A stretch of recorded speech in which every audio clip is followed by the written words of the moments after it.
কাজী আপনারা যে বলেন রসুল যা না করছে আমরা তা করব না, এটা বিদআত, এটা শিরিকের পর্যায়ে চলে যায়।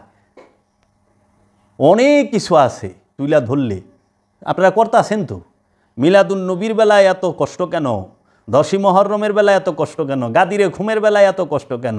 মা ফাতেমার ফজিলত কইতে এত কষ্ট কেন? আলে রসুলের ফজিলত কইতে এত কষ্ট কেন? সাহাবিয়ার আওলাদ তো এক না। সাহাবায়ে কেরামদের ফজিলত এত কানে হাত দিয়া কনে উ কইরা কৌ আওলাদের রসুল আলে রসুলের ফজিলত তো কইতে শুনি না। ইমান কার উপরে আনি আমরা? ইমান কি গোলামের উপরে আনি না কার উপরে আনি? ইমান আনতে হয় রসুল এবং আলে রসুলের উপরে, দরুদ পড়তে হয় রসুল এবং আলে রসুলের উপরে। তো এখন যারা রসুল এবং আলে রসুলের উপরে ইমান আনছে তারা আলে রসুল এবং রসুলকে রসুলের উপরে দরুদ পাঠ করব, সালাম দিব, সালাত করব। আর যারা নাকি মুনাফেকগো উপরে ইমান আনছে, জাগো প্রেম মুনাফেকগো সাথে, মুনাফেকের বংশের সাথে, তারা কেন রসুলকে সালাম দিবে? রসুলের সামনে দাঁড়িয়ে মিলাদ পড়বে, রসুলের দরুদ পড়বে, দাঁড়িয়ে সালাম দেবে? কারণ তারা তো ইমান আনছে মুনাফেকগো। এখানে জগতের বুকে মুহাম্মদ সাল্লাল্লাহু আলাইহি ওয়াসাল্লামের শান মান মর্যাদাকে যদি পরিপূর্ণভাবে কেউ তুলে ধরে থাকে, সে হচ্ছে কালান্দার বাবা জাহাঙ্গীর বা ইমান আল সুরেশ্বরী। যদি কারো শুনতে মনে চায় সেজন্য আমার কাছে আসে, আমি শুনিয়ে দেব বাবা জাহাঙ্গীর থেকে।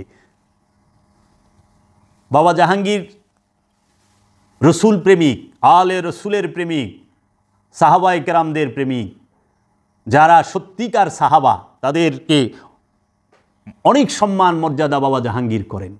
ইমান কি? ইমান আনতে হয় কার কাছে?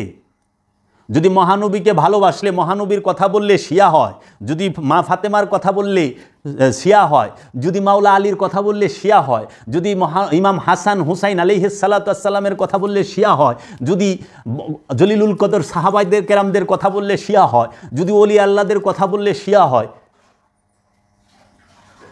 যদি মহানবী এবং মহানবীর বংশকে ভালোবাসতে যাইয়া শিয়া উপবাদ লইতে হয়, তো বাবা জাহাঙ্গীর বলছে অবশ্যই আমি শিয়া।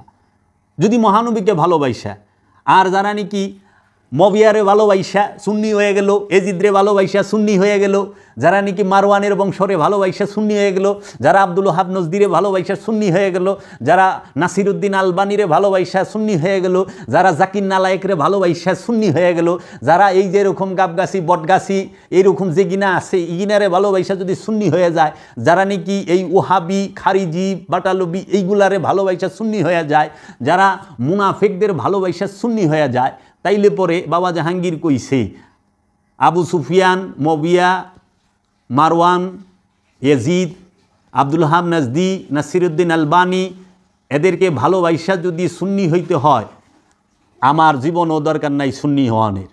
এইরকম সুন্নি আমরা হইতে চাই না। ওই পীর সাহেবে তো এইরকম এদেরকে ভালোবাসা ওহাবি দর্শন গ্রহণ করে সুন্নি হয়ে গেছে গা। আব্দুল ওহাব নজদিরে ভালোবাসা, নজদির নিযুক্ত মোল্লাগো ভালোবাসা সুন্নি হয়ে গেল।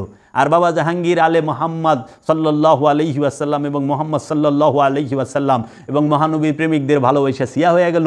তাহলে আমিও তো সেই কাতারেই আছি। আমি মোহাম্মদ এবং আলে মোহাম্মদের উপর ঈমান আনছি, আমি কোনো মুনাফেকের উপর ঈমান আনি নাই।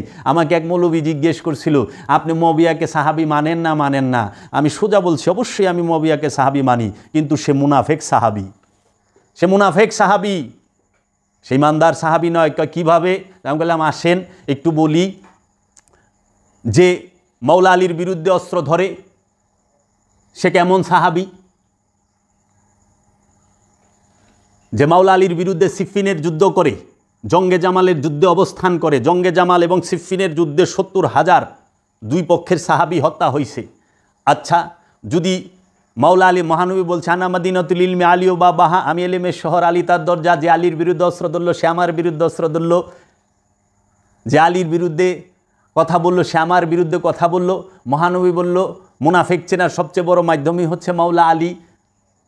মহানবী যাকে বলছে মান কুন্তু মাওলাও ফাহাজ আলী উন মাওলাও। আচ্ছা ঠিক আছে, মাওলা আলীর বিরুদ্ধে অস্ত্র ধরছে, যুদ্ধ করছে। এই মবিয়ার নেতৃত্বে জলিলুল কদর সাহাবি হজরত আবু হুরায়রা সিফিনের যুদ্ধে শাহাদাত বরণ করছে। হজরত ওয়াইস কারনি তাকে এক কুবে ডুবি টুকরা করছে এই মবিয়ার নেতৃত্বে। মবিয়ার দল এরা জলিলুল কদর সাহাবাদের পায়ে তীর বিন্দাইছে এর আমলে। আচ্ছা, এই মবিয়ার আমলে মারওয়ানের দ্বারা মা আয়েশাকে হত্যা করা হয়েছে। এই মবিয়ার আমলে এই মবিয়াই হজরত আবু বকর সিদ্দিকের বড় ছেলে মোহাম্মদ বিন আবু বকরকে হত্যা করছে। এই মবিয়া একটু খেয়াল করেন, এই মবিয়া সে ইমাম হাসান আলাইহিস ইসলামকে বিষ প্রয়োগ করে হত্যা করছে। মবিয়ার আমলে মবিয়া কি বিচার করছে? এই মবিয়া এজিদকে ক্ষমতায় বহাইছে। এজিদ মক্কা আক্রমণ করছে, কাবাগরের গিলাপে আগুন দিছে, মদিনার শরীফে মহানবীর রওজার ভেতরে মসজিদে নববীতে তার ঘোড়া এবং উট গাদা বাইন্দা রাখছে।